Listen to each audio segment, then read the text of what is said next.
സാറേ 4 മണി വെളുപ്പിനെത്തി കുടുംബത്തെ സകല പണിയും തീർത്തിട്ടാണ് സാറേ 9-10 മണിയാകുമ്പോ ഞാൻ വേറെ പണിക്ക് പോണത്. ഞാൻ ആ ജോലിക്ക് പോകാൻ വേണ്ടി ബസ് സ്റ്റോപ്പിൽ പോയി കുറെ നേരം നിന്നിട്ട് ഒരു ബസ് പോലും വന്നില്ല.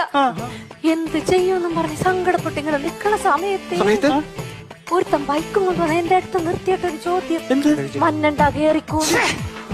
പരിചയമില്ലാത്തൊരു തന്റെ വണ്ടിയിൽ നമ്മൾ ആരെങ്കിലും കേറി പോകുക സാറേ? ഞാൻ കേറി. പോണ സമയത്തേ അവനെ ഒരു ചായക്കടയുടെ മുമ്പിൽ കൊണ്ട് നിർത്തിട്ട് ചോദിക്കണ്ടേ, ചായ വേണോ കാപ്പി വേണോന്ന്? പരിചയമില്ലാത്തൊരാക്കടെ കയ്യിൽ നിന്ന് നമ്മള് ചായ കാപ്പിയാണ് മേടിച്ച് കുടിക്കുക സാറേ. ചാർജ് മതിയെന്ന് ഞാനൊന്ന് പറഞ്ഞു. ഞാൻ കുടിച്ചോണ്ടിരിക്കണ സമയത്തുണ്ടല്ലോ അവൻ വേറൊരു തമാശ, നമുക്കൊരു സിനിമക്ക് പോയാലോ? പരിചയമില്ലാത്തവരുടെ കൂടെ നമ്മൾ ആരെങ്കിലും സിനിമക്ക് പോകുക സാറേ? ഞാൻ പോയി.